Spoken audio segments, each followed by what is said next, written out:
Before we begin, drop a comment below with your country and what time it is right now where you're watching.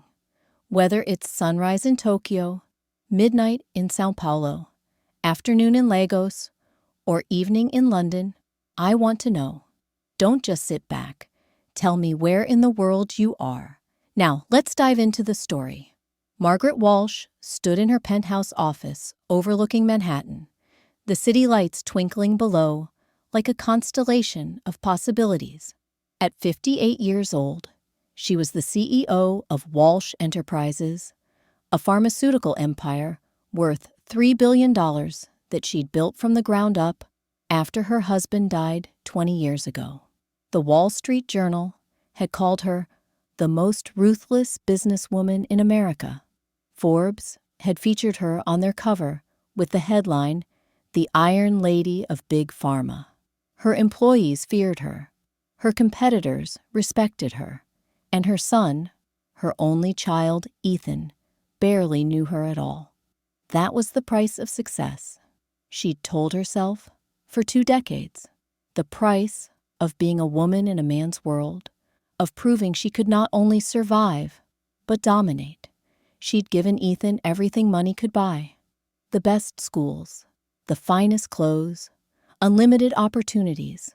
What she hadn't given him was time, presence, the soft parts of motherhood that seemed incompatible with boardroom battles and hostile takeovers. Now, at 32, Ethan was getting married. Margaret stared at the wedding invitation on her desk, elegant calligraphy on cream-colored paper, announcing the union of Ethan Michael Walsh and Grace Chen. Grace. Margaret knew almost nothing about the woman her son loved. And whose fault was that? She'd been too busy with quarterly reports and shareholder meetings to pay attention when Ethan mentioned meeting someone. Too distracted by a merger in Tokyo to attend the dinner where he'd wanted her to meet Grace's family. Too important, she'd believed, to make time for something as common as getting to know her future daughter-in-law. But Grace's family had made time. According to Ethan's increasingly cold phone calls, the Chens had welcomed him with open arms, treated him like a son, given him the warmth and acceptance that Margaret had failed to provide. And now there was this invitation to a pre-wedding dinner at the Chen family home, a casual get-together where both families would finally meet. Margaret's executive assistant, Patricia, knocked and entered carrying a tablet. "The Chen family background check you requested," Patricia said, her voice neutral, but her eyes disapproving. Patricia had worked for Margaret for 15 years and was one of the few people who dared to show disappointment in her boss's choices. Margaret took the tablet and scrolled through the information. Robert and Linda Chen, ages 62 and 59, respectively. Robert ran a small import business in Queens. Linda was a retired school teacher. They owned a modest 3-bedroom house in Flushing, valued at maybe $400,000.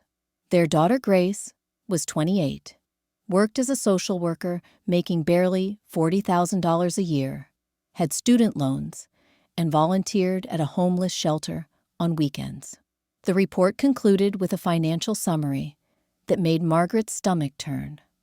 The entire Chen family's combined net worth was less than what Margaret spent on her wardrobe annually.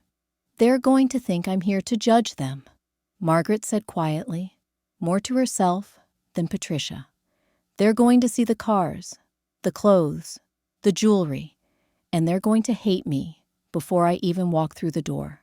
Patricia studied her boss with those knowing eyes. "Then don't be that person," she said simply. "Be someone else. Be the person you might have been if life had gone differently." The suggestion was audacious, probably inappropriate, coming from an assistant.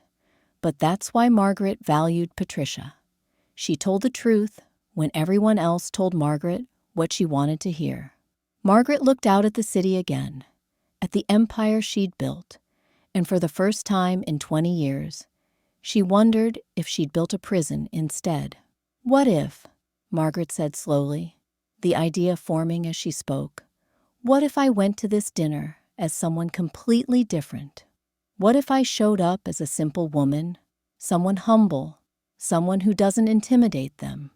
Just to see, she trailed off, not quite sure what she wanted to see. Patricia raised an eyebrow. You want to go undercover? To your own son's pre-wedding dinner? When she said it like that, it sounded insane. But Margaret's mind was already racing, already planning. She'd spent her entire career reading people, understanding what motivated them, what they feared, what they wanted. She'd negotiated billion-dollar deals by knowing her opponents better than they knew themselves. What if she used those same skills to understand the family her son was joining? What if she could see who they really were when they thought she was no threat, when they believed she was beneath them? I want to know if they love my son for who he is, Margaret said firmly, or if they see him as a meal ticket. I want to know if Grace is genuine, or if this is the most sophisticated gold-digging operation I've ever encountered. And I want to know, her voice softened, I want to know if my son can be happy in a world I don't understand, with people I've never made time to know. Patricia sighed, but nodded. Then you'll need a complete transformation. New clothes, new backstory, new everything. And Mrs. Walsh? Margaret looked up. This could backfire spectacularly. Lies have a way of revealing more truth than we're ready to face. 3 days later, Margaret barely recognized herself in the mirror. Patricia had taken her to a thrift store in Brooklyn, an experience that had initially horrified Margaret, but eventually fascinated her. For $200, they'd assembled an entire wardrobe that screamed struggling middle-class widow. Floral print dress that was slightly too large, purchased from a clearance rack. Sensible shoes from Payless, the kind that prioritized comfort over style. A worn cardigan with a small stain on the sleeve that Patricia had insisted added authenticity. Cheap jewelry from a street vendor. A thin gold chain that turned her neck slightly green. Cubic zirconia earrings that caught the light wrong. Margaret's usual $200 haircut had been transformed by a neighborhood salon into something softer, simpler, with visible gray roots that her expensive colorist would have considered a professional failure. Patricia had even bought reading glasses from a drugstore, the kind that made Margaret look older, more tired, more ordinary, but the physical transformation was only part of it. Margaret had spent the past 3 days creating a character as carefully as any actor preparing for a role. Her name, for this dinner, would be Margaret Walsh. She'd keep her real first name to avoid confusion, though Ethan had mentioned to the Chens that his mother's name was Margaret. But this Margaret wasn't a CEO. This Margaret was a widow who'd struggled to raise Ethan alone after her husband died in a construction accident 20 years ago. This Margaret had worked as a bookkeeper for a small accounting firm, barely making ends meet, living in a rent-controlled apartment in the Bronx. This Margaret had sacrificed everything to put Ethan through community college and state university, taking on debt and extra shifts so her boy could have opportunities she never had. It was, Margaret realized, with uncomfortable irony, not that far from the truth, just with different details and much less money. Ethan had been told that his mother was feeling under the weather and would arrive a bit late to the dinner. He'd sounded concerned, but distracted, probably dealing with wedding preparations. Margaret felt a pang of guilt about deceiving her son, but she pushed it aside. This was for his protection, she told herself. This was about making sure Grace and her family were worthy of the Walsh name, of the fortune that would eventually be Ethan's. As Margaret's driver pulled up to the Chen house in Queens, she'd switched from her usual Mercedes to an older, nondescript Toyota for the evening. She felt something she hadn't experienced in decades: nervousness. Not the productive anxiety of a major business deal, but genuine fear about being seen, judged, found wanting. It was oddly liberating. For one evening, she wasn't Margaret Walsh, billionaire CEO. She was just Margaret, a simple woman hoping her son had chosen well. The Chen house was exactly as the background check had described: a modest 3-bedroom with a small front yard, slightly worn siding that needed painting, and a warmth that radiated from the lit windows. Margaret could hear laughter inside, could smell something delicious cooking. She took a deep breath, adjusted her cheap cardigan, and knocked on the door. The woman who answered was Linda Chen, Grace's mother, and her smile was so genuinely warm that Margaret almost forgot she was playing a role. "You must be Margaret," Linda said, pulling her into an unexpected hug that smelled like jasmine and cooking oil. "We're so happy to finally meet you. Ethan talks about you all the time. Come in, come in. Don't stand in the cold." Margaret found herself ushered into a home that was clean but cluttered, full of family photos and mismatched furniture, and the kind of lived-in comfort that her penthouse had never achieved. In the living room, she saw her son, her beautiful boy, standing with his arm around a petite young woman with kind eyes and a genuine smile. Grace, Margaret's future daughter-in-law, looked nothing like the cold-hearted gold digger Margaret had half expected. She looked happy, real, in love. "Mom!" Ethan hurried over, and Margaret saw something in his face that made her throat tight. Relief. He was relieved she'd shown up, relieved she'd made the effort. When had her presence in his life become something he hoped for rather than expected? "Mom, this is Grace," and her parents Linda and Robert, and her brother Kevin. Margaret shook hands all around, careful to seem slightly overwhelmed, a little awkward, the kind of woman who wasn't used to social gatherings. Robert Chen was a solid, jovial man who immediately offered her a drink. Kevin, Grace's younger brother, was a grad student with paint-stained fingers and an easy laugh. They all welcomed her like she was family already. And Margaret felt something crack in her chest, something that had been frozen for a very long time. "Your dress is beautiful," Grace said, and Margaret could tell she meant it. Not the polite lie of someone trying to be kind, but genuine appreciation. "It reminds me of what my grandmother used to wear." Classic. They moved to the dining room, and Margaret saw a table laden with homemade Chinese food. Dishes that had clearly taken hours to prepare, served on mismatched plates that somehow made the meal feel more intimate than any catered dinner in her penthouse ever had. And as they sat down to eat, Margaret realized, with growing horror and fascination, that she was about to discover truths she'd never wanted to face. Dinner started warmly, with Linda Chen serving generous portions and insisting everyone eat more.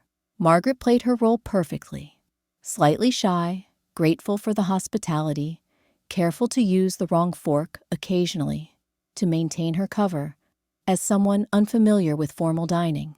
She complimented the food with genuine enthusiasm because it actually was delicious, far better than the bland, expensive meals served at the charity galas she usually attended. Robert told funny stories about his import business, including a disaster involving a shipping container full of Christmas decorations that arrived in July. Kevin shared tales from his art classes that had everyone laughing. And Ethan, Margaret watched her son with growing amazement. He was relaxed here, genuinely happy, laughing in a way she hadn't seen since he was a child. Grace touched his arm frequently, Little gestures of affection that he returned naturally. They had inside jokes, shared glances, the easy intimacy of two people who truly knew and loved each other. Then Linda turned to Margaret with warm, curious eyes. "So, Margaret, Ethan tells us you worked as a bookkeeper. That must have been challenging, raising a son alone." Margaret nodded, falling easily into her prepared backstory. "It was hard," she said, adding a slight tremble to her voice that wasn't entirely fake. "After my husband died, I had to take whatever work I could find. I wanted Ethan to have opportunities I never had, to go to college, to make something of himself. I'm so proud of what he's accomplished. It was the truth, just wrapped in different circumstances." Ethan looked at her with such love and gratitude that Margaret felt ashamed. When had she last told him she was proud of him? When had she last said anything that wasn't filtered through disappointment or criticism? "You did an amazing job," Grace said softly. "Ethan is one of the most compassionate, hard-working men I've ever met. You raised someone special." Margaret's eyes stung with unexpected tears, and she had to look away. But then Linda leaned forward, her voice dropping to a more confidential tone. "It must be such a relief," she said, "knowing that Ethan is marrying into a family with resources. I mean, not to be indelicate, but I imagine as a single mother on a bookkeeper's salary, you must have worried about his future security." The words were said kindly, but Margaret felt them like a slap. There was something beneath the sweetness, something calculating. "Grace's father has done very well with his business," Linda continued, glancing at Robert with pride. "And of course, Grace herself is quite financially savvy. She may work in social services, but she comes from good stock. Ethan won't have to worry about money with our daughter." Margaret kept her expression neutral, humble, but her mind was racing. Was Linda Chen suggesting that Ethan was marrying up? That a bookkeeper's son from the Bronx should be grateful to join their well-resourced family? The arrogance was breathtaking, especially since Margaret's research had shown the Chens were solidly middle class at best. Robert jumped in, his jovial manner taking on a sharper edge. "Of course, we're not snobs about these things. We don't judge people for their circumstances. Ethan's a fine young man, regardless of his background." The pause before background was deliberate, loaded with meaning. Margaret realized with growing anger that they were being condescending to her, to the character she was playing. They saw poor Margaret as someone to pity, someone whose son had been elevated by their gracious acceptance. "We've actually been thinking," Linda continued, reaching over to pat Margaret's hand in a gesture that felt more patronizing than comforting, "that after the wedding, we should help you find better accommodation. A rent-controlled apartment in the Bronx at your age? That's no way to live. Robert has connections with some nice assisted living facilities, senior communities where you could have support, activities, other people your age." Margaret's jaw tightened. She was 58, not 80, and they were already planning to ship her off to a nursing home. Grace, to her credit, looked uncomfortable. "Mom, I don't think—" But Linda cut her off with a smile. "Sweetheart, I'm just being practical. Margaret has worked so hard for so long. She deserves to rest, to not have to worry about bills and maintenance and all those stressful things. Once you and Ethan are married, we can take care of her. It's the least we can do." The presumption was staggering. They were already making plans for Margaret's life, already assuming control, already positioning themselves as the benevolent saviors of this poor widow and her son. Margaret glanced at Ethan, wondering if he heard the condescension in their words, if he understood what his future in-laws really thought of his mother. But Ethan was looking at Grace with such adoration that he seemed oblivious to the undercurrents in the conversation. Or maybe, Margaret thought, with a sinking feeling, he'd gotten so used to being ashamed of his struggling mother that he didn't even notice when people looked down on her. Had Margaret's own success and absence from his life made Ethan ashamed of where he came from? Had her inability to be present created a son who would accept this kind of treatment rather than defend his mother? The meal continued, but Margaret's careful observations had sharpened into something harder, colder. The analytical mind of a CEO who just identified a threat to someone she loved. After dinner, while Linda and Grace cleared the table, Kevin asked Ethan if he wanted to see the art studio he'd set up in the garage. Ethan agreed enthusiastically, and Margaret used the opportunity to excuse herself to the bathroom, claiming her old lady bladder couldn't handle all the tea Linda had served. It was a calculated move, playing up her supposed age and weakness while actually giving herself freedom to explore. The bathroom was on the second floor, and as Margaret climbed the stairs, she let her bookkeeper persona slip slightly, moving with her usual confident stride. The upstairs hallway was lined with family photos, and Margaret studied them with the same intensity she brought to analyzing quarterly reports. There were the expected images: Grace and Kevin as children, school photos, vacation snapshots. But as Margaret looked closer, she noticed something odd. Many of the photos looked staged, professional, expensive. Not the casual family snapshots you'd expect from a middle-class household, but the kind of carefully curated images that wealthy families commissioned. One photo in particular caught her attention. It showed the Chen family at what appeared to be a charity gala. Linda in an expensive designer gown, Robert in a custom tuxedo, Grace and Kevin dressed to the nines. The backdrop showed the logo of a luxury hotel Margaret recognized from her own attendance at similar events. This wasn't the attire or venue of a small import businessman and a retired school teacher. This was the world of serious money, serious connections. Margaret's investigator instincts kicked into high gear.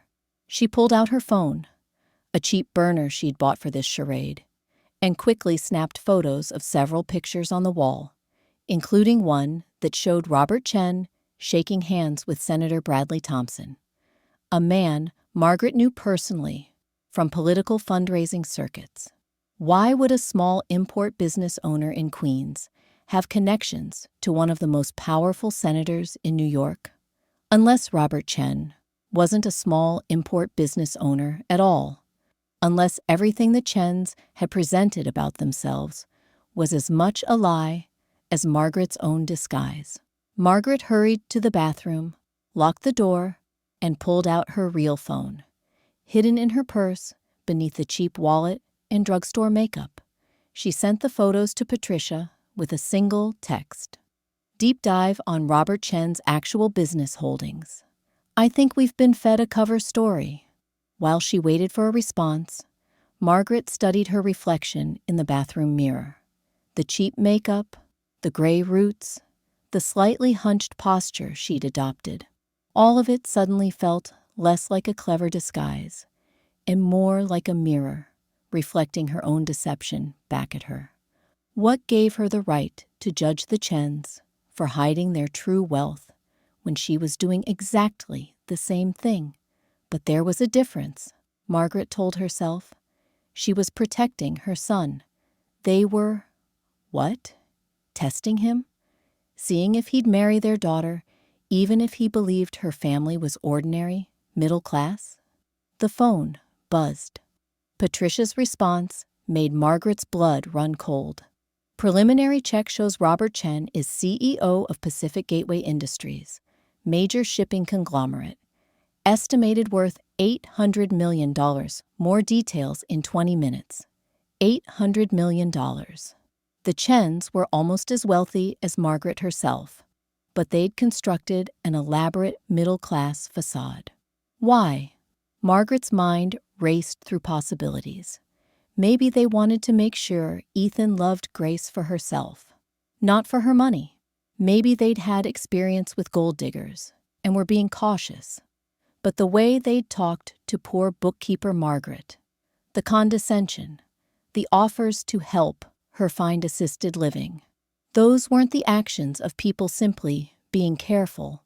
Those were the actions of people who enjoyed feeling superior, who got satisfaction from looking down on someone they believed to be beneath them. Margaret flushed the toilet to maintain her cover, washed her hands, and headed back downstairs.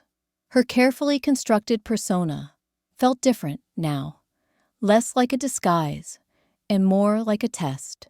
She wanted to see how far the Chens would go, how much contempt they would show for the woman they believed to be a poor, naive widow. She wanted to know what kind of family her son was truly marrying into. But as she descended the stairs, Margaret heard voices from the kitchen, Grace and Linda, speaking in low, urgent tones. "Mom, you're being too obvious," Grace was saying, her voice tense. "Ethan's not stupid. If you keep talking about his mother like she's some charity case..." Linda cut her off with a sharp whisper. "Darling, this is exactly what we need to know. If Ethan gets defensive about his background, if he can't handle his mother being treated as the poor relation she is, then he's not ready to join our family. We need to know he can handle the reality of the wealth gap, that he won't be one of those insecure men who gets resentful." There was a pause, then Grace's voice, quieter now. "But what if he finds out the truth? What if he discovers we're not who we've pretended to be?" Linda laughed softly. "By then, you'll be married, dear. The prenup will be signed, and he'll realize that marrying you was the best decision he ever made, regardless of any misunderstandings about our circumstances. Men are simple creatures. Give them love, give them status, and they'll forgive almost anything." Margaret stood frozen on the stairs, her hands gripping the railing so hard her knuckles turned white. They were playing her son. This whole dinner, this whole relationship maybe, was some kind of elaborate test or game, and poor bookkeeper Margaret was part of their entertainment, a way to see if Ethan could handle being the less fortunate partner. The rage that filled Margaret was cold, calculated, the kind of fury that had built empires and destroyed competitors.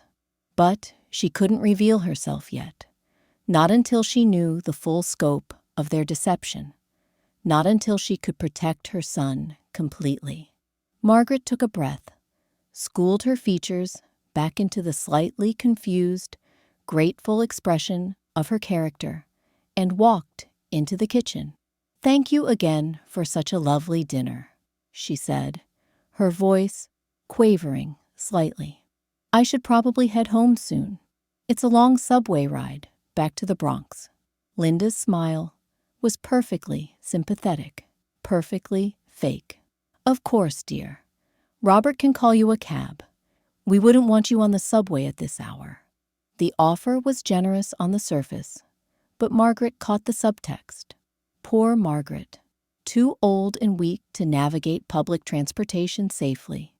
She accepted with humble gratitude, playing her role perfectly, while her mind plotted the next move in a game the Chens didn't even know they were losing. Margaret returned to her penthouse that night and immediately called an emergency meeting with Patricia and her head of legal, Martin Breslow. By 2 a.m., they'd assembled a complete dossier on the Chen family that read like a thriller novel. Robert Chen was indeed the CEO of Pacific Gateway Industries, but his business practices were questionable at best.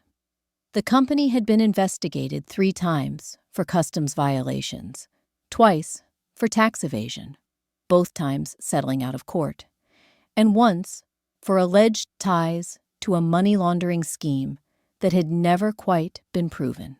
Linda Chen, the retired school teacher, had taught for exactly 2 years before marrying Robert. She'd been a socialite ever since, serving on charity boards while spending money like water. Kevin Chen, the struggling art student, was actually attending Columbia's exclusive MFA program on his father's substantial donations, the kind of donations that guaranteed admission regardless of talent. And Grace was the most interesting piece of the puzzle. Unlike her brother, she'd actually earned her degrees legitimately, had genuinely worked as a social worker, had a reputation for being dedicated and kind. But she'd also recently been approved for a trust fund that would mature when she turned 30, 2 years after her planned wedding date, worth $40 million. "They're running a long con," Martin said, spreading documents across Margaret's conference table. "My guess? They want to make sure Ethan is sufficiently grateful, sufficiently in their debt, before the truth comes out. That way, when Grace suddenly inherits money from a long-lost relative, or Robert's small business suddenly has a windfall, Ethan will be too invested in the marriage to question it. And if he does question it," Martin slid a document across the table. "They've had a prenup drawn up. Look at the clauses." Margaret read through the legal language with growing horror. The prenup was designed to look like it was protecting Grace's modest assets, but the fine print was vicious. If the marriage ended in divorce within the first 10 years, Ethan would be entitled to nothing, not even his own earnings during the marriage. All property would belong to Grace. All investments would be in her name. Ethan would essentially be signing away any financial independence for a decade. "It's designed to trap him," Patricia said quietly. "He thinks he's marrying someone at his economic level, someone he can build a life with as an equal partner. But the moment he signs this, he becomes completely dependent on the Chens' goodwill." Margaret felt sick. She'd been so busy building her empire, so focused on her own success, that she'd failed to teach her son the most important lesson: that predators come in all forms, and sometimes the most dangerous ones wear kind smiles and serve homemade meals. "We need to tell him," Margaret said. "We need to show him who they really are before it's too late." But Martin shook his head. "If you reveal everything now, he'll think you're just being a controlling, disapproving mother. You've been absent from his life for so long that you don't have the relationship capital to make him listen. He's in love. He'll defend Grace, assume you're lying or exaggerating, and push you even further away." The words hurt because they were true. Margaret had spent 20 years choosing business over her son.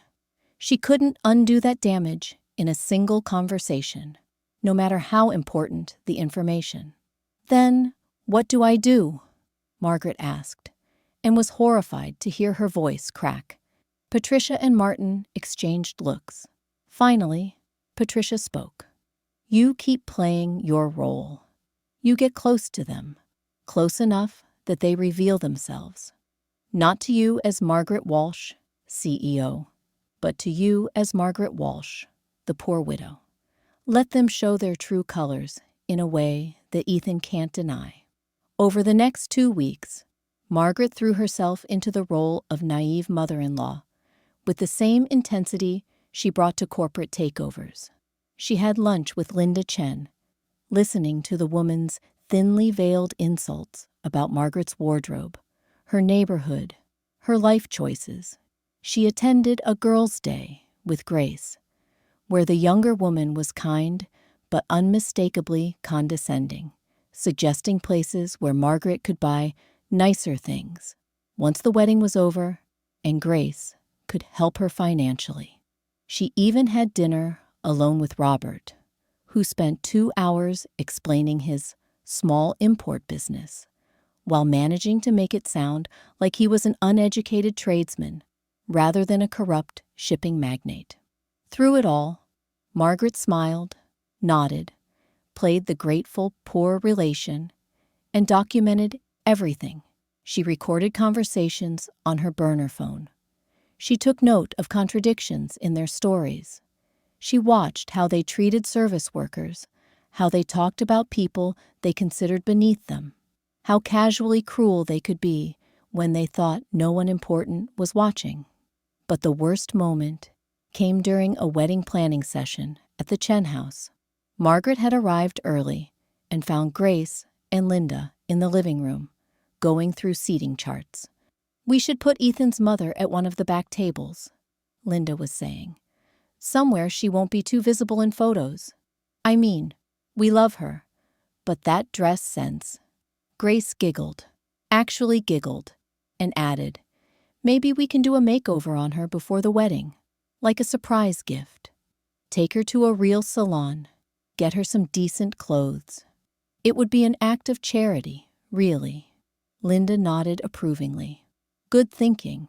We can spin it as us, welcoming her into the family, helping her rise to our level. The guests will think we're so generous, taking in Ethan and his poor mother."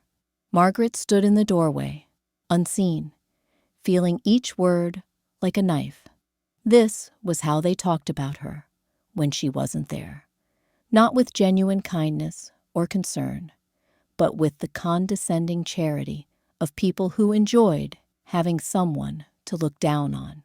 And Grace, the woman her son loved, was just as bad as her mother, maybe worse, because she hid it behind a social worker's compassionate facade. Margaret cleared her throat, stepping into the room with her hunched, apologetic posture. "I'm sorry. I didn't mean to intrude." The door was open. Linda and Grace immediately shifted, their faces becoming masks of warm welcome. But Margaret had seen the truth. She'd seen who they really were. "Margaret, come in, Linda gushed. "We were just talking about how excited we are for the wedding. And actually, we have a surprise for you." Grace rushed over, taking Margaret's hands with manufactured enthusiasm. "We want to take you shopping, get you all dolled up for the big day. Hair, makeup, a new dress, everything. Our treat. What do you say?" Margaret looked at these two women, these predators in sheep's clothing, and felt something inside her settle into cold certainty. They'd made a mistake. They'd underestimated the poor widow, assumed she was too simple to see through their performance. They had no idea that the harmless old woman they were patronizing was actually an apex predator who'd spent 2 decades devouring people like them for breakfast. "That's so kind of you," Margaret said, letting her voice tremble with emotion. "I don't know what to say. I've never had anyone care about me like this." Linda hugged her, and Margaret felt the woman's satisfaction at her own generosity. "That's what family is for, dear. Taking care of each other." Yes, Margaret thought, holding that hug a moment longer than necessary. Family was about taking care of each other. And it was time Margaret started taking care of her son by destroying the vipers who were preparing to devour him. The makeover day was scheduled for a week before the wedding. Margaret showed up at the luxury salon Linda had chosen. Ironically, the same salon where Margaret usually got her hair done, though, of course, no one recognized her in her dowdy disguise. Linda and Grace were already there, along with a stylist named Jean-Pierre, who looked at Margaret with barely concealed pity. "Oh, chérie," he said, in an exaggerated French accent. Margaret knew for a fact was fake. She'd heard him talk normally on the phone to suppliers when he thought no clients were listening. "We have so much work to do. But don't worry, I will make you presentable for the wedding." Presentable, as if Margaret's usual appearance wasn't already perfect, maintained by the best professionals money could buy. But poor Margaret just smiled gratefully and let them fuss over her, while Jean-Pierre worked on her hair, keeping the gray roots visible, but tidying them up. Linda held court from a nearby chair, sipping champagne and talking about the wedding plans. "Of course, we're paying for everything," Linda said, loud enough that other salon clients could hear. "The venue, the flowers, the catering, all of it. Ethan tried to contribute, sweet boy. But what could he really afford on his salary? And poor Margaret certainly couldn't help financially. So Robert and I decided we'd just take care of everything. It's our gift to the young couple." Margaret watched in the mirror as other clients glanced over with approval, seeing the Chen women as generous benefactors. What they didn't know was that Ethan actually made a substantial salary, over $200,000 a year as a software engineer, and had offered repeatedly to pay for half the wedding. The Chens had insisted on covering everything, claiming it was tradition for the bride's family to pay. Now, Margaret understood why. They wanted Ethan to feel indebted, to know he could never have afforded to give Grace such a wedding, to understand from day one that he was the less affluent partner. It was a power play, pure and simple. As the makeover progressed, Grace started talking about their honeymoon plans. "We're thinking Bali," she said, flipping through a magazine. 2 weeks at a private resort. It'll cost about $40,000. But Daddy says it's fine. She glanced at Margaret with false sympathy. "I know that probably sounds like a fortune to you, Margaret. It's more than you probably made in a year as a bookkeeper. But Robert believes in experiencing the finer things in life." Margaret bit her tongue to keep from pointing out that she'd stayed at that exact resort, owned it, actually, through one of her investment portfolios, and that $40,000 was what she spent on a weekend in Paris. Instead, she played her role. "That sounds wonderful, dear. Ethan deserves something special. He's worked so hard." Linda leaned over, patting Margaret's hand. "He has worked hard, hasn't he? It must make you so proud, knowing your boy has pulled himself up by his bootstraps, made something of himself despite everything, despite his poor origins, despite his disadvantaged mother, despite having to claw his way to success rather than having it handed to him, like Grace and Kevin had." The implications were clear, and Margaret filed them away with all the other insults she was documenting. But then Linda's phone rang, and her expression changed immediately. "I need to take this," she said, stepping away to a quiet corner of the salon. Margaret's hearing, trained by years of boardroom eavesdropping, was excellent, even without appearing to pay attention. She caught fragments of Linda's conversation. "Yes, the prenup is ready. He hasn't questioned any of the clauses. Of course he trusts us. Why wouldn't he? No, the mother is completely clueless. Won't be a problem. Once the wedding is done, we can move forward with the other plans." The other plans. Margaret felt ice slide down her spine. There were more layers to this deception, more schemes she hadn't uncovered yet.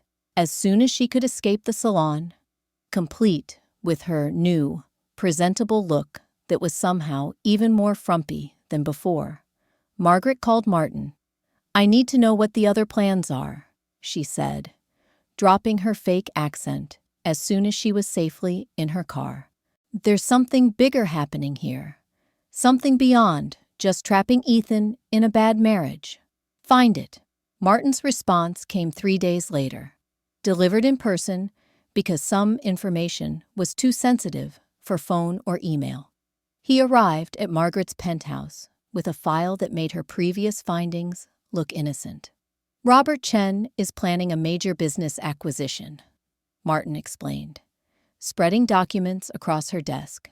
He's trying to buy out a competitor, a company called Trans-Pacific Logistics. The owner, Martin's response came 3 days later, delivered in person because some information was too sensitive for phone or email. He arrived at Margaret's penthouse with a file that made her previous findings look innocent. Robert Chen is planning a major business acquisition, Martin explained, spreading documents across her desk. He's trying to buy out a competitor, a company called Trans-Pacific Logistics.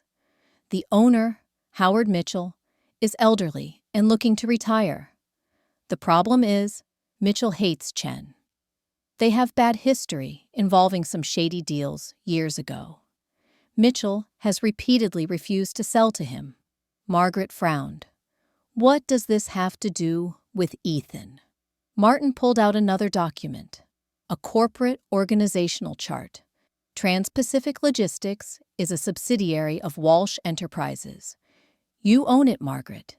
You've owned it for 15 years, but it's buried under so many shell companies that most people don't know the connection. Howard Mitchell runs it independently, but ultimately, you have final say on any sale. The pieces clicked together in Margaret's mind with horrifying clarity. They know who I really am, she whispered. They've known all along. Martin nodded grimly. I think so. Or at least, they know enough. Ethan probably mentioned his mother owned a pharmaceutical company. It's not exactly a secret. What he might not have mentioned is the full extent of your holdings, or that Walsh Enterprises controls Trans-Pacific. But the Chens are thorough. They would have investigated their future son-in-law's background, and they would have discovered that his estranged mother is actually one of the wealthiest women in America. Margaret felt like she'd been punched. So this whole thing, the modest middle-class act, the kindness to poor me, it's all been a performance. They're playing me just like I've been playing them. Martin's expression was sympathetic, but firm. It appears so. My theory? They expect that once Ethan is married to Grace, you'll be more amenable to business dealings with the Chen family. Maybe they think you'll feel guilty about your absence from Ethan's life and try to make it up by helping his new in-laws. Or maybe they're planning something more aggressive, using your relationship with Ethan as leverage to force you into selling Trans-Pacific to Robert. Margaret stood and walked to her window, looking out at the city she'd conquered. 20 years of sacrifice, of building an empire, of being the smartest person in every room, and she'd been so blinded by guilt about her son that she'd almost missed the biggest con of her career. Almost, but not quite. They made a mistake, Margaret said quietly. They assumed I'd play by normal rules. The rules of a mother who loves her son, who'd do anything to make him happy, who'd sacrifice business for family. They don't understand that I'm not that person. I'm the woman who destroyed 3 Fortune 500 companies before breakfast. I'm the Iron Lady of Big Pharma. And nobody uses my son as a pawn in a business deal. She turned back to Martin, and her face was the expression that had made countless CEOs surrender in negotiations. Here's what we're going to do. The wedding rehearsal dinner was held at an upscale restaurant in Manhattan, not one of the truly elite establishments where Margaret usually dined, but nice enough to impress people who thought they were sophisticated. Margaret arrived in her dowdy disguise, playing her role perfectly. But now she watched the Chens with new understanding. Every gesture, every kind word, every display of generosity was calculated. Linda Chen held court at the head of the table, regaling guests with stories about how blessed they were to be gaining Ethan as a son-in-law. "He's such a hard worker," Linda said, her voice carrying to the entire room. "Came from nothing, absolutely nothing, and made something of himself through sheer determination. It's the American dream, really, and we're so proud to welcome him into our family, to give him the opportunities and support he's never had before." The implications were clear. Ethan's own mother had failed to give him opportunities and support, but the Chens would save him. Margaret watched Ethan's face, saw him smile at the praise, but also saw something else, a tightness around his eyes, a discomfort he was trying to hide. Maybe, somewhere deep down, her son recognized the condescension in Linda's words. Maybe there was still hope. Grace stood to make a toast, looking radiant in a designer dress that cost more than poor Margaret supposedly made in 3 months. "I want to thank my parents for putting together this amazing celebration," Grace began, smiling at Linda and Robert. "And I want to especially welcome my soon-to-be mother-in-law, Margaret, to our family.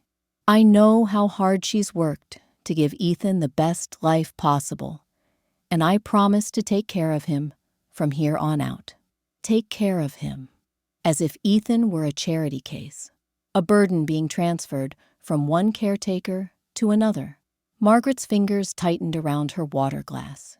She'd refused champagne, claiming it upset her stomach problems, another invented ailment of her poor widow character.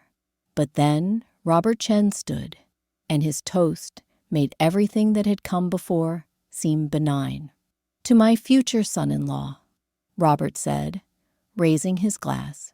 "Ethan, you're joining a family that values loyalty, discretion, and mutual benefit.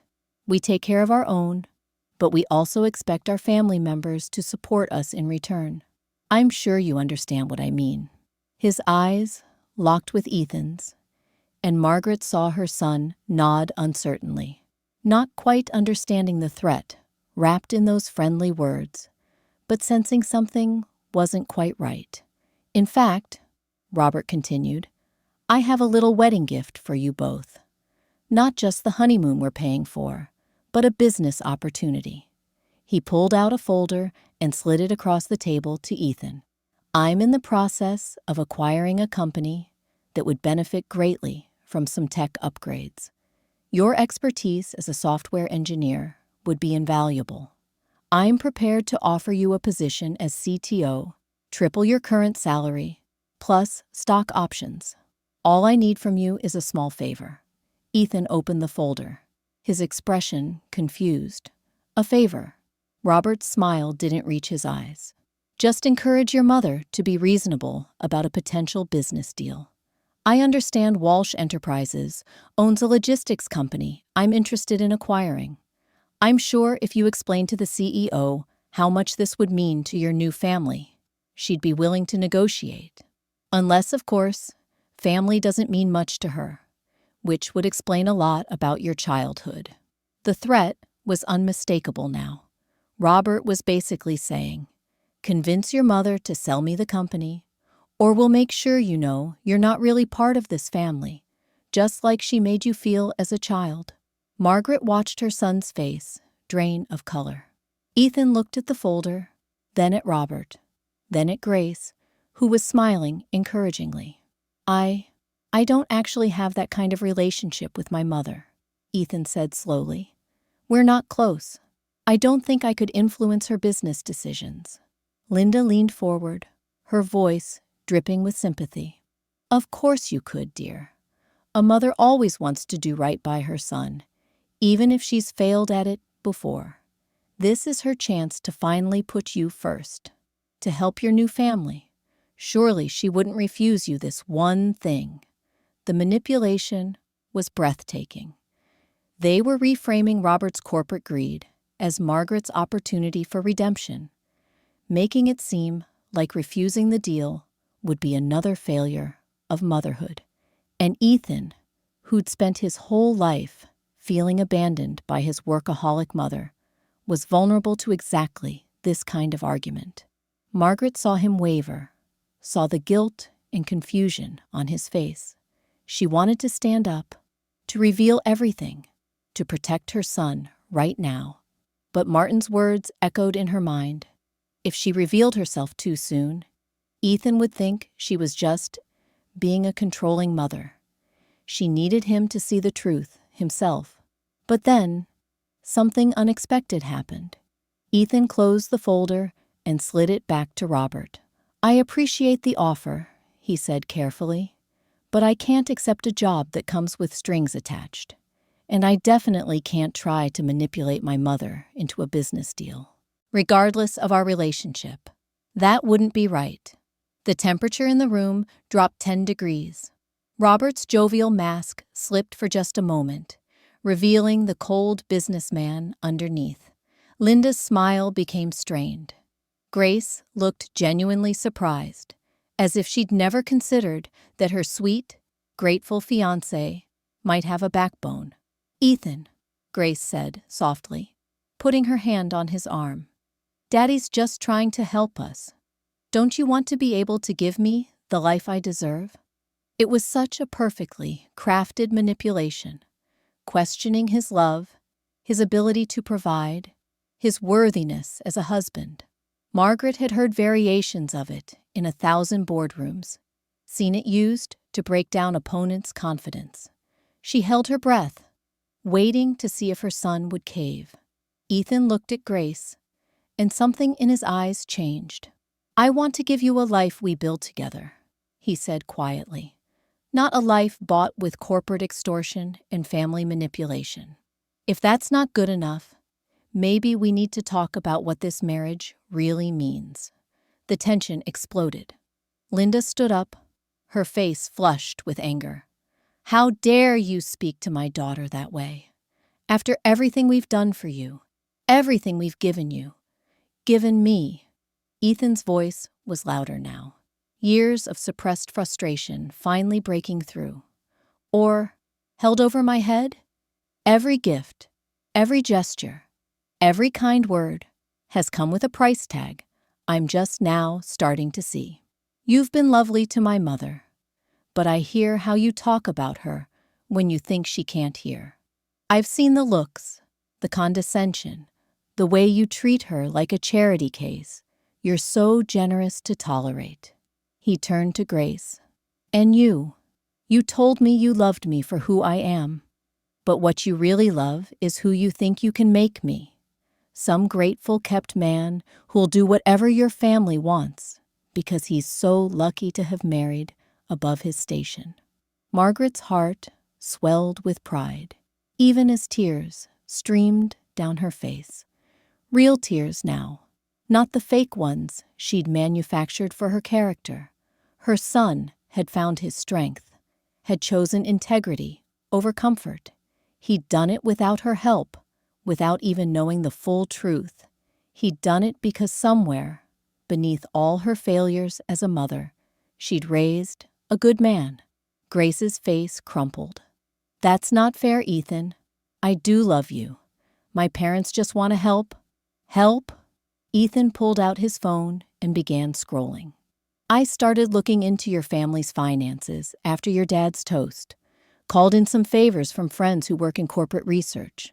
Your father isn't a struggling small businessman, Grace. He's a millionaire several times over. You're not the humble social worker you pretended to be.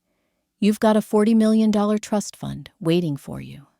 This whole thing, this whole modest middle-class act, it's been a lie.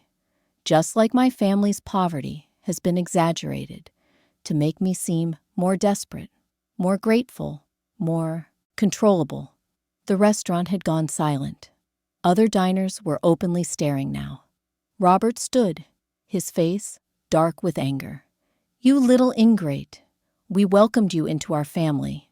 "No," Margaret said, standing up and letting her hunched posture straighten, letting her voice drop the quaver and take on the steel that had commanded boardrooms for 2 decades. You thought you could use my son as leverage against me. You thought I was too guilty, too distant, too desperate for his love to see what you were really doing." She pulled off the cheap glasses, let her carefully maintained gray roots fall away to reveal the perfectly maintained hair underneath. She'd been wearing a subtle wig. She stood tall, and suddenly everyone in the restaurant could see what they'd missed. This wasn't a poor widow. This was Margaret Walsh, one of the most powerful women in America. The silence in the restaurant was absolute. Linda Chen's face went from red to white in the space of a heartbeat. Robert's expression shifted from anger to calculation. Even now, he was trying to figure out how to turn this to his advantage. Grace just stared, her mouth slightly open, as the woman she'd patronized and pitied transformed into someone entirely different. But it was Ethan's face that Margaret couldn't bear to look at. Shock, betrayal, confusion, all playing across his features as he tried to process what he was seeing. "Mom?" His voice cracked on the word. "What? What's going on?" Margaret wanted to go to him, to explain everything, but she forced herself to stay still. This wasn't the time for comfort. This was the time for truth, no matter how much it hurt. "My name is Margaret Walsh," she said, addressing the entire room now, letting her CEO voice carry to every corner. "I'm the founder and CEO of Walsh Enterprises, a $3 billion pharmaceutical company. I own 14 subsidiary companies, including Trans-Pacific Logistics, the company Robert Chen has been trying to acquire through manipulation and extortion." She turned to face the Chens directly. "I've spent the past month playing the role of a poor, naive widow because I wanted to know who you really were. I wanted to see if you genuinely loved my son or if he was just a pawn in some business scheme. And now I know." She pulled out her phone and played a recording. Linda's voice, clear and damning. "Once the wedding is done, we can move forward with the other plans. The mother is completely clueless. Won't be a problem."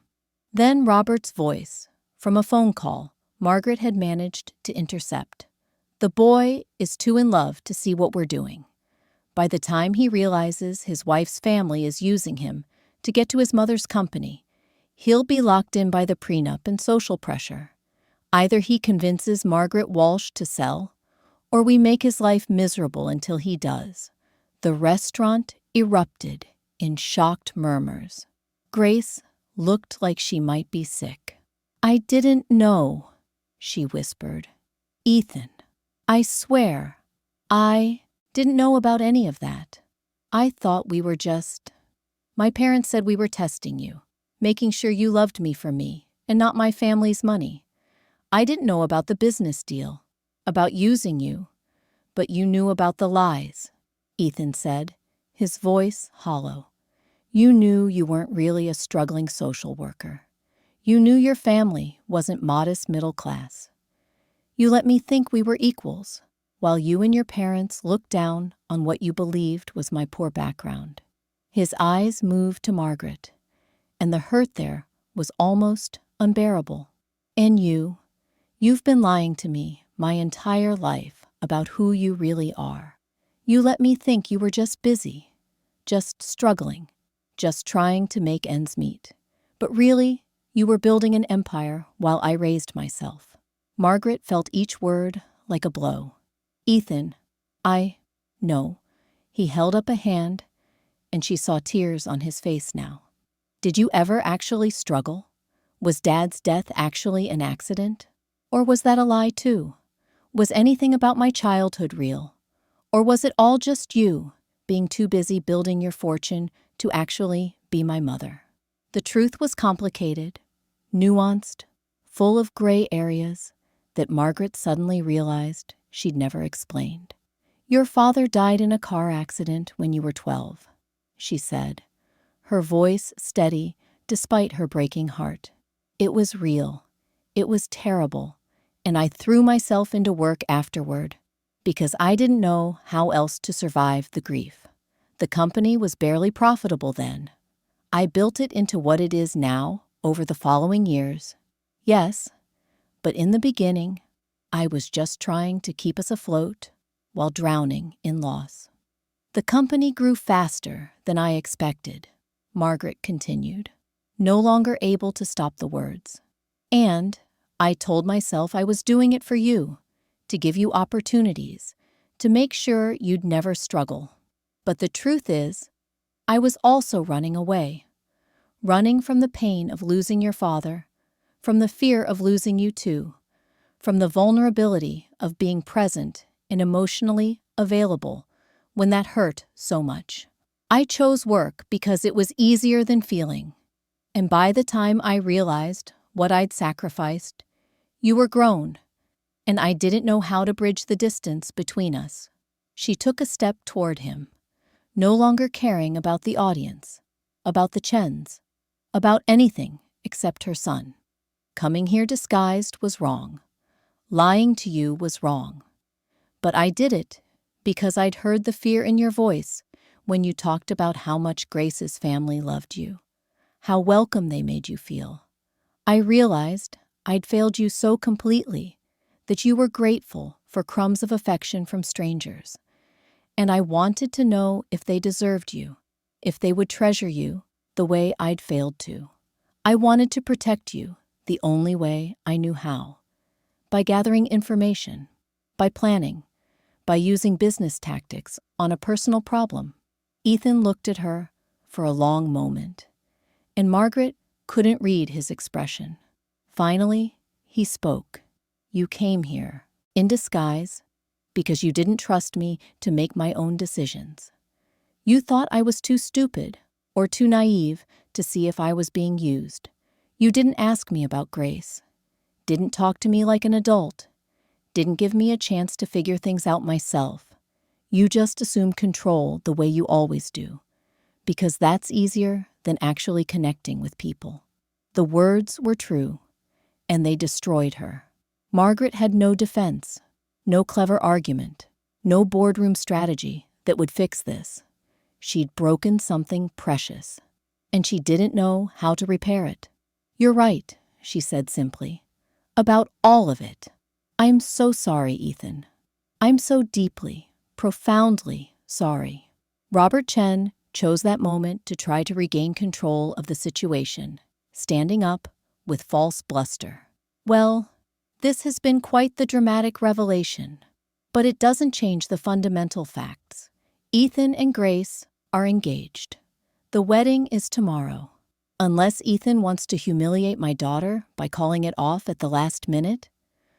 The wedding is canceled, Grace said, her voice small but firm. She was crying now, mascara running down her face. Ethan deserves better than this, better than my family's manipulation, better than someone who lied to him about who she was. She pulled the engagement ring off her finger and set it on the table. I did love you. I do love you. But my parents are right about one thing. I let them use you, even if I didn't understand the full extent of it. I let them test you like you were some kind of employee we were vetting, instead of a person I claimed to love. That's not the foundation for a marriage. Ethan stared at the ring on the table, and Margaret saw so many emotions cross his face that she couldn't track them all. Finally, he picked up the ring and handed it back to Grace. Keep it, he said quietly. Sell it, donate it, whatever. I don't want it. And Grace, I hope someday you figure out who you are separate from your parents' expectations. You deserve that. Then he turned and walked out of the restaurant without looking at Margaret, without looking at anyone. Just walked away from the wreckage of his almost wedding, his almost family, his entire almost future. Margaret stood frozen for a moment, then made a decision. She turned to the Chens one last time. Trans-Pacific Logistics will never be sold to you. In fact, I'm instructing my legal team to investigate every business dealing you've had in the past 20 years. If I find anything illegal, and I suspect I will, I'll make sure the appropriate authorities know about it." Robert's face purpled with rage. "You can't threaten me. I have connections, lawyers, and I have more," Margaret said coldly. "I also have something you clearly don't. Actual love for my child that doesn't come with conditions or ulterior motives. Enjoy your empire while it lasts, Mr. Chen. I have a feeling it's about to get a lot smaller." Then she walked out, following her son into the night, leaving behind a room full of shocked witnesses and a family whose careful schemes had just imploded spectacularly. Margaret found Ethan sitting on a bench 3 blocks from the restaurant, his head in his hands. She sat down beside him, not too close, giving him space, but making her presence known. For a long time, neither of them spoke. The city moved around them, cars passing, people walking by, absorbed in their own dramas, the world continuing despite the fact that theirs had just shattered. Finally, Ethan spoke without looking up. "I don't know who you are. I don't know who I am. Everything I thought I knew about my life, about my family, about the woman I was going to marry, it's all been lies." Margaret felt tears on her face, but didn't wipe them away. "I know, and I can't fix that. I can't undo the deception, yours or mine. I can only tell you the truth now, if you'll let me." Ethan laughed bitterly. "The truth? From someone who just spent a month lying to everyone, including her own son. Why should I believe anything you say?" It was a fair question. Margaret took a breath and decided that if she was going to lose her son anyway, she might as well lose him honestly. "Your father and I met in college," she began. "We were both pre-med, both ambitious, both determined to change the world. We got married young, had you right away, and life was beautiful and terrifying and overwhelming all at once. Then your father died, suddenly and senselessly, in a car accident caused by a drunk driver. You were 12. Do you remember?" Ethan nodded slowly. "I remember you crying in your room at night. I remember you not coming out for days. I remember going to school and coming home to an empty house because you were always at work." "I was drowning," Margaret said simply. "I was 24 years old, a widow with a son and a failing pharmaceutical startup your father and I had begun together. I had 2 choices: give up, sell the company, get a normal job, and focus on raising you, or throw everything into saving the business that was the last piece of your father I had left." She looked at her hands, at the expensive manicure that was such a contrast to the cheap nail polish she'd worn for her disguise. "I chose wrong, or maybe I chose right, but executed it wrong. I built the company into an empire. Yes, I made sure you'd never want for anything materially, but I abandoned you emotionally. I let nannies raise you. I missed your games, your performances, your achievements. I was there physically maybe 20% of the time, and mentally present even less than that. Why didn't you just hire someone to run the company?" Ethan asked, his voice raw. "Why did it have to be you in charge?" Margaret smiled sadly.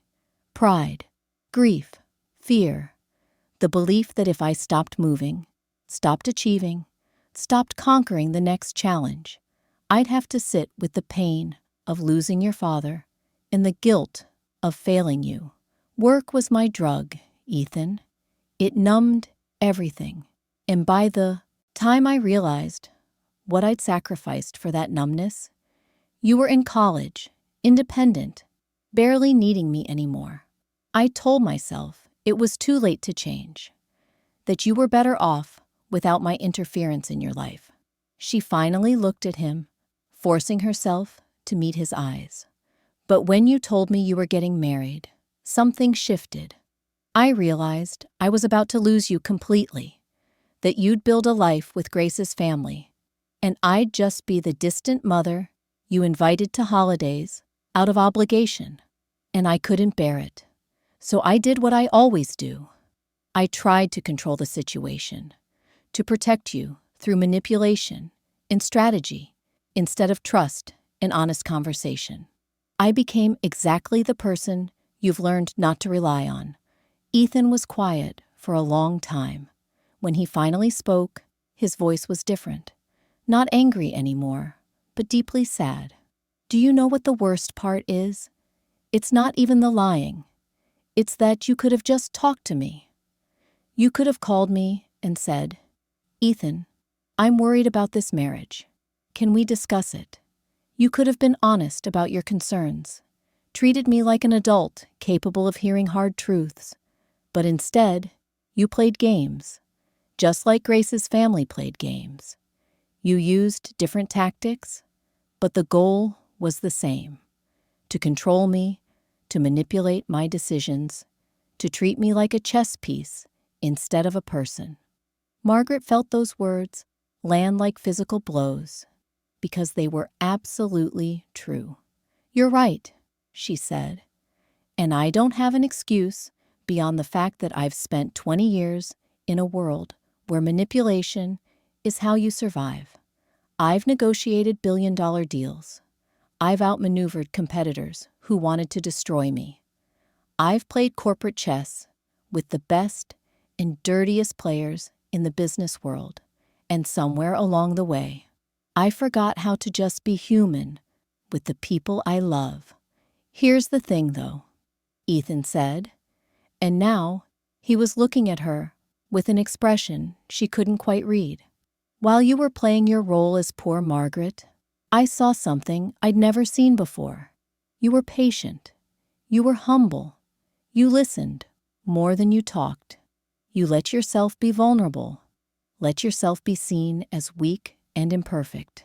And Grace's family showed you contempt for it, treated you like you were less than human. But I saw you respond with grace, with dignity, with a kind of strength that had nothing to do with money or power." He paused, and Margaret saw tears in his eyes now too. That version of you, the one who was supposedly fake, felt more real than the CEO mother I've known my whole life. That's the person I wish I'd grown up with, not the powerful, untouchable Margaret Walsh who builds empires, just Margaret, who's scared and flawed and trying her best. Margaret's throat was so tight she could barely speak. "That person is real," she whispered. "She's the part of me I've been hiding for 20 years because I thought vulnerability was weakness and weakness would destroy everything I'd built. But you're right. She's more real than any role I play in boardrooms." They sat in silence again, and Margaret felt something shift between them. Not forgiveness. It was too soon for that, and she hadn't earned it. But maybe understanding. Maybe the beginning of a bridge across the chasm that had separated them for so long. "I'm going to need time," Ethan said finally. "Time to process all of this. Time to figure out who I am, separate from the mother who wasn't there, and the fiancé who lied to me. Time to decide if I want you in my life and what that relationship would look like." Margaret nodded, accepting his terms even though it hurt. "I understand. And Ethan, whatever you decide, I'll respect it. If you never want to see me again, I'll learn to live with that. But if you're willing to try to build something new, something honest, I promise I'll show up. Not as the CEO, not as the woman who has all the answers, just as your mother who loves you and is trying to learn how to do better." Ethan stood, and for a moment, Margaret thought he was going to walk away without another word. But then he held out his hand. Not a hug. They weren't ready for that. Just a handshake, formal and awkward and somehow perfect. "We'll try," he said. "But Mom, no more disguises, no more manipulation. If we're going to have a relationship, It has to be built on truth, even when the truth is uncomfortable. Deal? Margaret took his hand, holding it tight. Deal. 6 months later, Margaret sat in a much different restaurant, a casual Italian place in Brooklyn that Ethan had chosen. It wasn't the kind of establishment she'd normally frequent, with its checkered tablecloths and family-style portions. But it was warm and welcoming, and the food was extraordinary. Ethan had called 2 weeks ago to suggest dinner, just the two of them, to check in on their new relationship. Margaret had agreed immediately, careful not to sound too eager, too desperate for his presence in her life. Their rebuilding process had been slow, halting, full of awkward moments and difficult conversations. They'd started with coffee once a week, brief meetings where they talked about safe topics, his work, her business, in broad strokes, books they'd read, movies they'd seen. Gradually, tentatively, they'd begun to go deeper. Ethan had told her about the pain of growing up feeling abandoned, about the years he'd spent believing he wasn't enough to make her stay. Margaret had shared her own struggles with grief, with the impossible balance of single motherhood and entrepreneurship, with the guilt that had haunted her every success.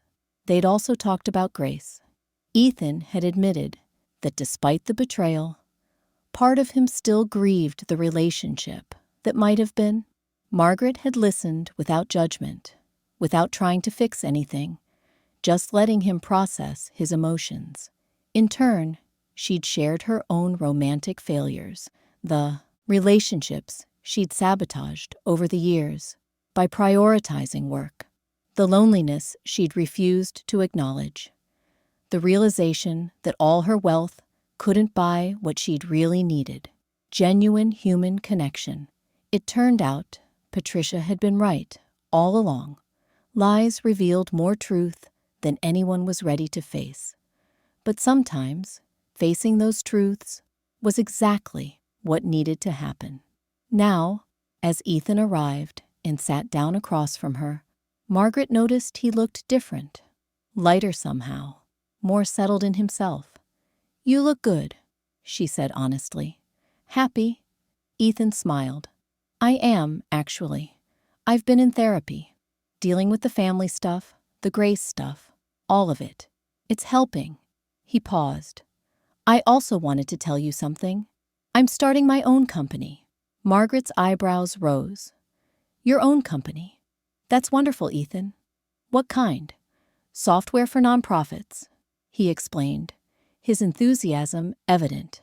"Affordable tools to help organizations like the homeless shelter, where Grace used to volunteer, manage their operations better. I saw how much they struggled with outdated systems, how much time they wasted on administrative tasks instead of actually helping people. I think I can make a difference." It was so perfectly Ethan, using his technical skills to serve others, to create something meaningful rather than just profitable. Margaret felt pride swell in her chest. "That's incredible. Do you need investors? Because I'd love to." She stopped herself, seeing Ethan's expression. "Sorry, old habit, trying to fix things with money instead of just being supportive." Ethan laughed. "Actually, I was going to ask if you'd be willing to invest, but as a silent partner, someone who trusts me to run things my way without interference. I've worked out a business plan, consulted with experts, done my due diligence. I'm not asking for a handout. I'm asking for a calculated business investment from someone who happens to be my mother." Margaret studied him, seeing the confidence in his posture, the clarity in his eyes. This wasn't the boy who'd been looking for family approval from the Chens. This was a man who knew his worth and his vision. "I'd be honored," she said. "Send me the business plan. I'll have my team review it professionally. And if it's sound, which I'm sure it will be, we'll talk terms. Real terms, negotiated fairly, with proper legal documentation." Nothing familial about it except mutual respect. They shook on it, and this time the handshake felt natural, rather than awkward. As they ate dinner, Margaret found herself relaxing in a way she rarely did. Ethan told her about his life, not the surface details, but the real substance. His fears about starting a company, his excitement about the potential impact, his thoughts about maybe dating again someday, when he'd healed enough to trust someone new. And Margaret shared too, telling him about the realization she'd had after that disastrous rehearsal dinner, that she'd built an empire but forgotten to build a life. "So I'm making changes," Margaret said, setting down her fork. "I've promoted a CFO to co-CEO, someone who can handle the day-to-day, while I focus on strategic direction. I'm working fewer hours, taking actual vacations, seeing a therapist myself to deal with 20 years of unprocessed grief and workaholism." She smiled. "I'm learning how to be a person again, instead of just a machine for generating profit." Ethan's expression was soft, pleased. "I'm proud of you, Mom. That takes courage." Hearing him say he was proud of her, Margaret, the woman who'd won every award, conquered every market, built a billion-dollar empire, felt more valuable than any business achievement, because this pride wasn't for what she'd accomplished professionally. It was for who she was choosing to become as a human being. "I'm also thinking about selling the company," Margaret added, and saw Ethan's eyes widen in shock. "Not immediately, but in the next few years. I've spent 2 decades building Walsh Enterprises. Maybe it's time to let someone else take it to the next level while I figure out what the rest of my life should look like." "What would you do instead?" Ethan asked. Margaret smiled. "I don't know yet, and that's terrifying and exhilarating at the same time. Maybe I'll teach, share what I've learned with young entrepreneurs. Maybe I'll travel, see the parts of the world I've only visited for business deals. Maybe I'll volunteer, use my skills to help organizations like the ones your company will serve." She paused. "Maybe I'll just spend time with my son, trying to make up for 20 years of absence, not by throwing money at the problem, but by actually showing up, being present, learning who he is, and letting him learn who I really am beneath the CEO armor." Ethan reached across the table and took her hand, a gesture of affection that would have been unthinkable 6 months ago. "I'd like that," he said simply. They finished dinner, talking about lighter things, and as they prepared to leave, Ethan mentioned casually, "Oh, I heard Grace broke up with her family. Moved to California, changed her last name, started over completely." Margaret felt a pang of something, not quite sympathy, but understanding. "That took courage," she said. "I hope she finds what she's looking for." As they walked out into the Brooklyn evening, Margaret reflected on how much had changed since that disastrous rehearsal dinner. The Chens were indeed under investigation, not through Margaret's vindictiveness, but through proper legal channels, after several of their business partners had come forward with allegations of fraud. Robert Chen was facing serious charges. Linda had fled to Europe to avoid testimony. Kevin had distanced himself from the family entirely, actually pursuing art seriously for the first time in his life.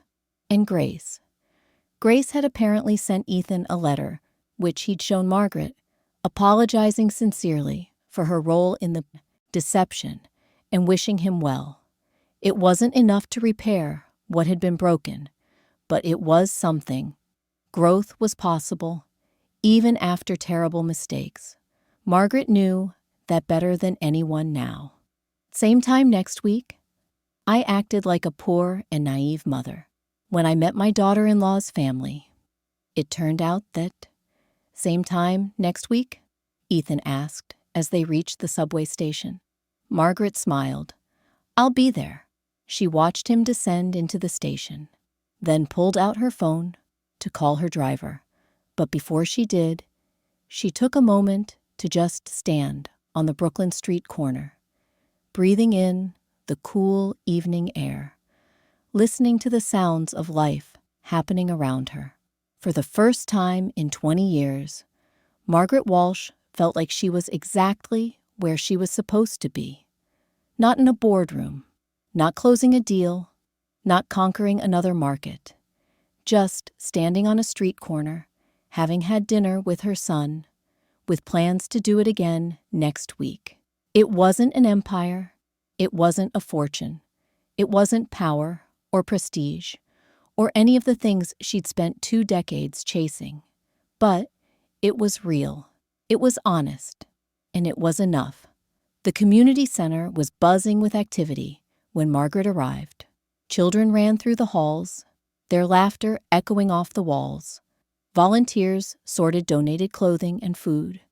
In the main room, a coding class was in progress, part of Ethan's nonprofit initiative that had expanded beyond software to include education and direct service. Margaret found her son in his office, surrounded by papers and sticky notes, looking exhausted but genuinely fulfilled. "Mom!" He jumped up to hug her, and the easy affection still surprised Margaret sometimes. They'd rebuilt their relationship slowly, carefully, with honesty and patience. It wasn't perfect. They still had disagreements, still navigated old wounds and new boundaries. But it was real, and it was theirs. "Ready for your shift?" Ethan asked, grinning.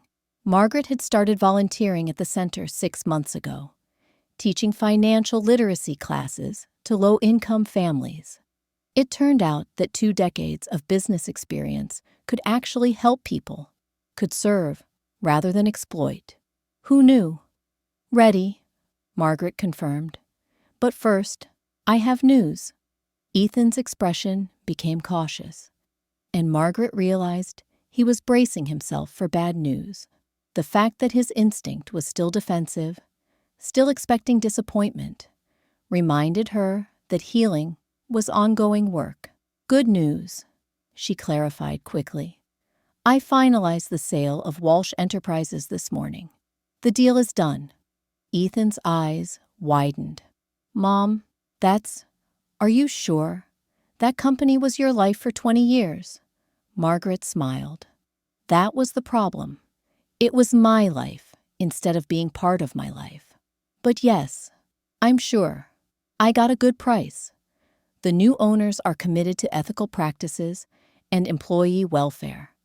And I retained enough stock to stay comfortable while freeing up most of my time for," she gestured around the community center, "for things that actually matter."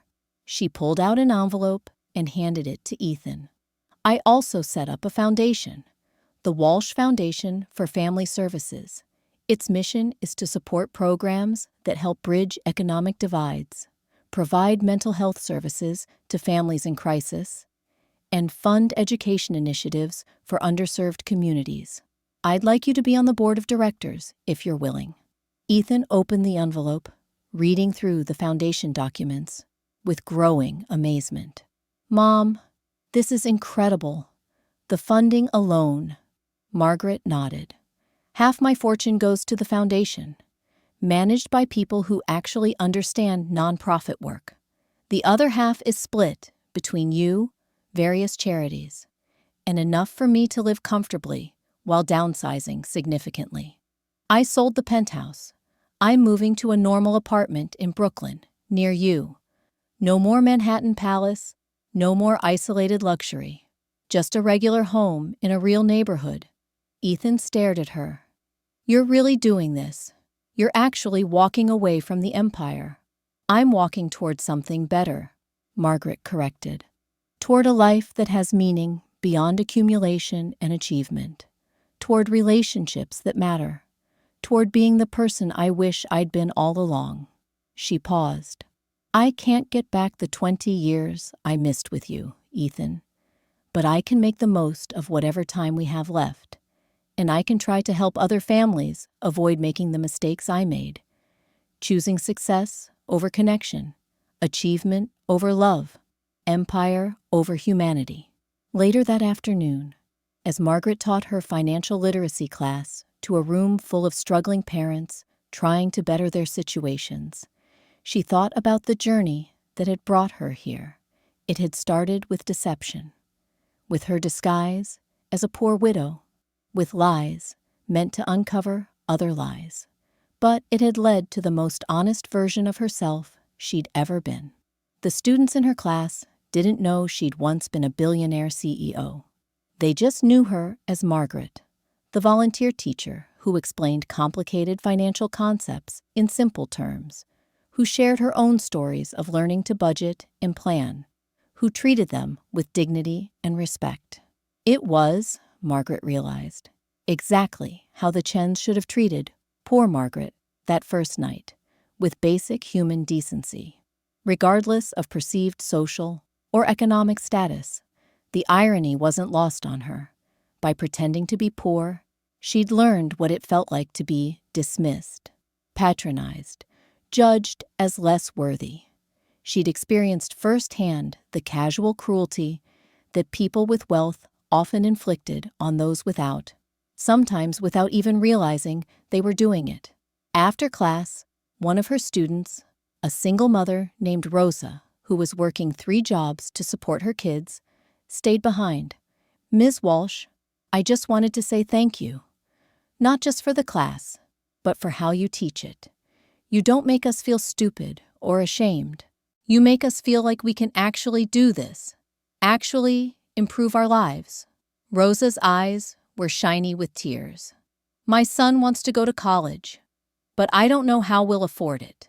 After today's lesson about financial aid and scholarships, I feel like maybe it's possible. Maybe we're not stuck forever." Margaret felt her own eyes welling up. This moment of genuine impact, of actually helping someone see a path forward, felt more valuable than any business deal she'd ever closed. "It's absolutely possible, Rosa. And if you need help navigating the process, I'm here. That's what this community is for, supporting each other, lifting each other up." As Rosa left, wiping her eyes and smiling, Margaret thought about how different this was from her old life. In corporate America, success meant defeating competitors, maximizing profits, accumulating power. Here, success meant Rosa believing her son could go to college. It meant families learning to budget and save. It meant children in the coding class discovering skills that could change their futures. That evening, Margaret met Ethan for their weekly dinner, a tradition they'd maintained faithfully for 2 years now. They'd graduated from awkward silences to comfortable conversation, from careful politeness to genuine intimacy. Tonight, Ethan had news of his own. "I've been seeing someone," he said, his voice tentative. "Her name is Yuki. She's a teacher at one of the schools the nonprofit serves. I wanted to tell you before things got serious. Wanted to, I don't know, maybe get your blessing. Not that I need permission, but..." He trailed off, looking vulnerable in a way that made Margaret's heart ache with love. This was her son, trusting her with something precious, asking for her support rather than fearing her judgment. "I'd love to meet her," Margaret said warmly. "Whenever you're both ready. No pressure, no interrogation, no background checks." She smiled wryly. "I learned my lesson about that." Ethan laughed. "Actually, that's what I wanted to talk about.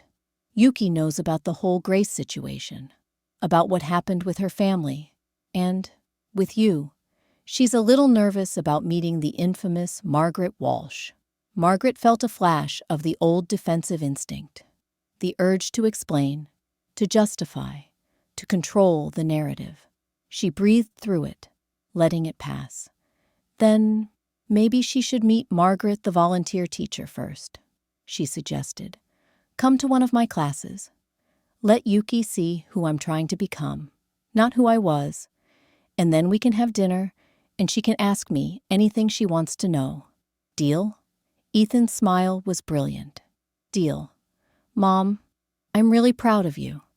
I know I've said it before, but I mean it. The changes you've made, the work you're doing, the person you're becoming. It's inspiring." Margaret reached across the table and squeezed his hand. "I'm proud of you, too. You took the worst moment of your life, that rehearsal dinner, those revelations, and you didn't let it break you. You didn't become bitter or cynical. You channeled it into something positive, into helping others. You're the best person I know, Ethan, and I'm grateful every day that despite all my failures, somehow you turned out amazing." They finished dinner with talk of the foundation's upcoming projects, of Ethan's expanding nonprofit, of Yuki, and the possibility of Margaret gaining not just a daughter-in-law someday, but an actual relationship built on honesty and mutual respect. As Margaret rode the subway home, she'd learned to navigate public transportation, had come to appreciate the humanity of it. She reflected on the question people often asked: did she regret the disguise? Did she wish she'd handled things differently? The answer was complicated. The deception itself had been wrong, lying to her son, manipulating the situation, using corporate tactics on personal relationships. Those were mistakes she'd owned and apologized for.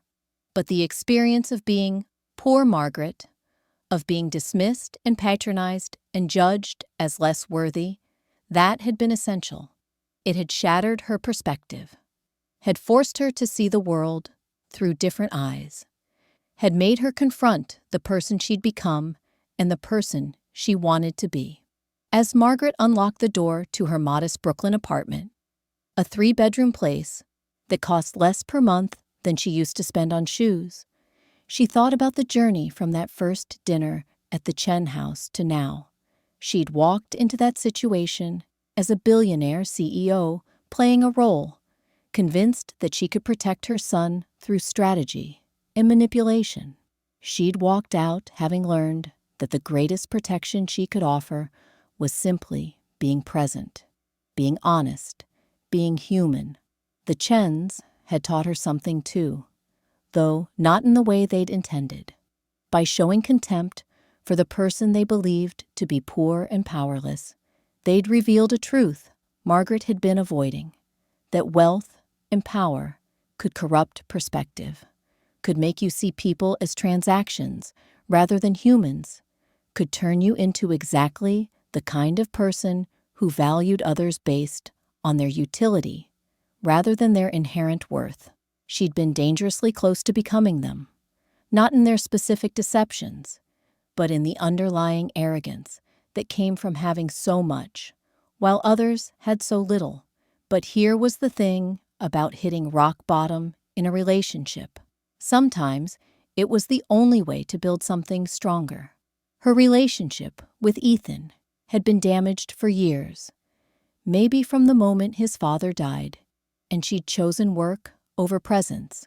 The rehearsal dinner disaster, the revelations, the painful honesty, all of it had been necessary to clear away the pretense and start fresh.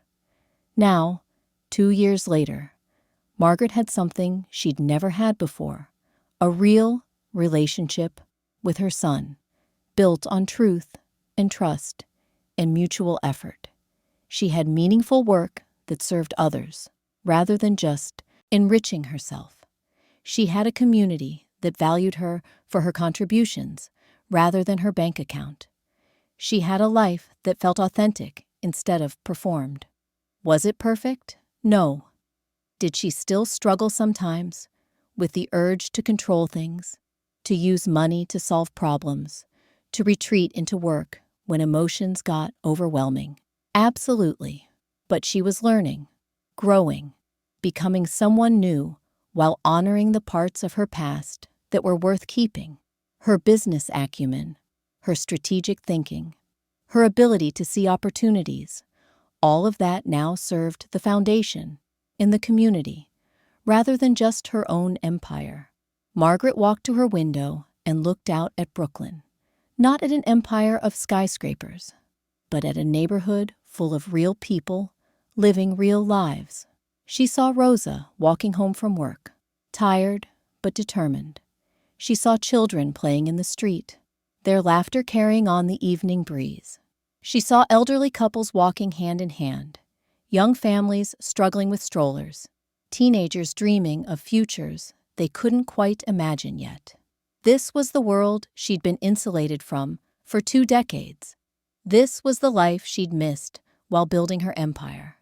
And this was where she belonged now, not above it all, but part of it, contributing to it, learning from it.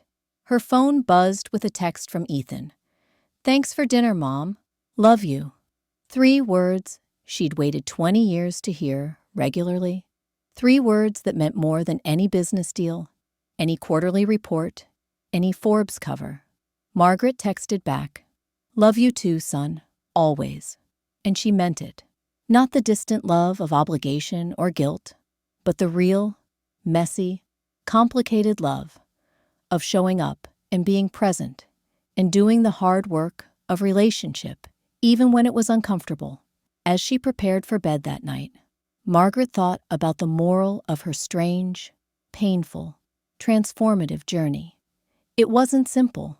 It wasn't a neat lesson tied up in a bow. But if she had to distill it down, it would be this: authenticity matters more than image. Connection matters more than control. Being present matters more than being powerful.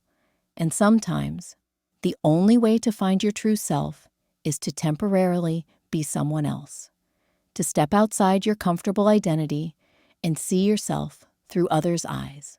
She'd gone undercover as a poor widow and discovered that the real poverty was the emotional emptiness of her old life.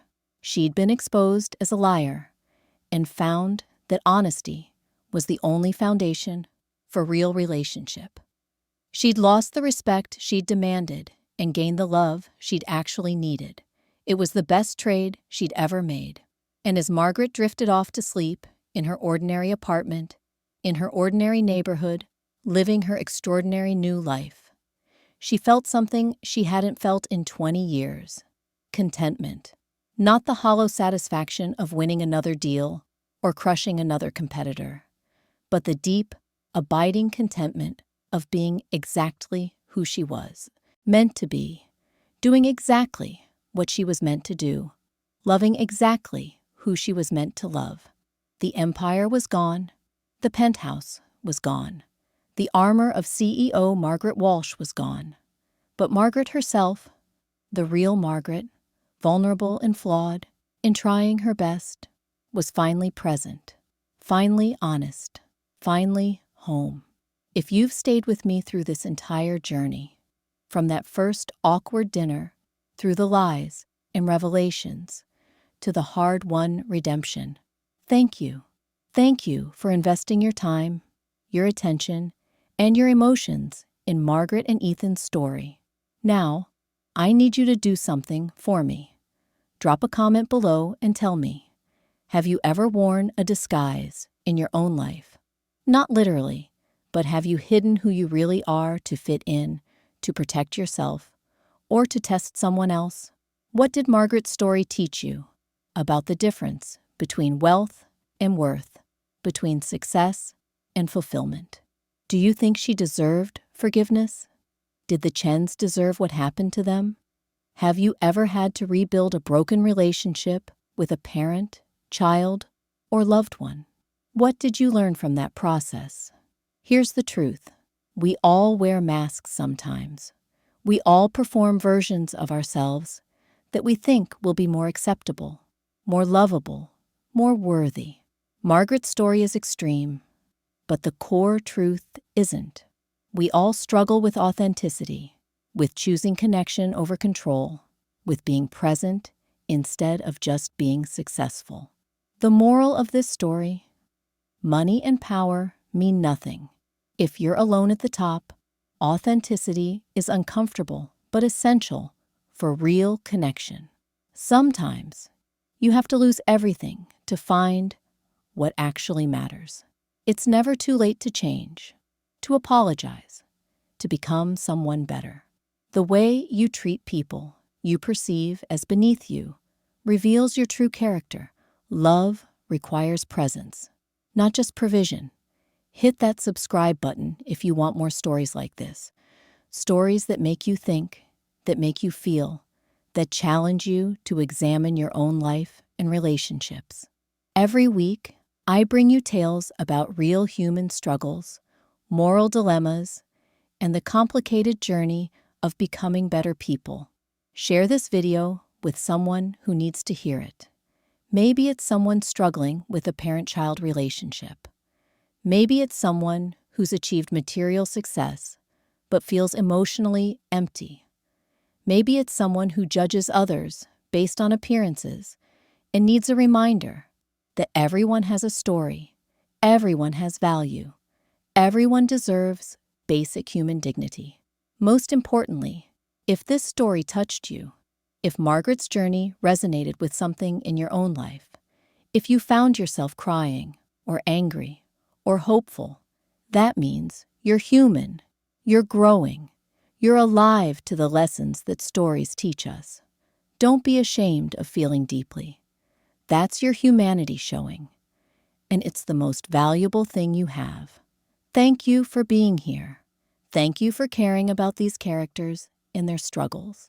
And thank you for being part of a community that believes people can change, relationships can heal, and it's never too late to choose love over pride, authenticity over image, presence over power. Until next time, stay real, stay humble, and remember, the richest person isn't the one with the most money. It's the one with the most meaningful connections, the most honest relationships, the most present love. Now go hug someone you love. Call someone you've been meaning to call, and tell them they matter to you. Life's too short for anything less than radical honesty and unconditional love.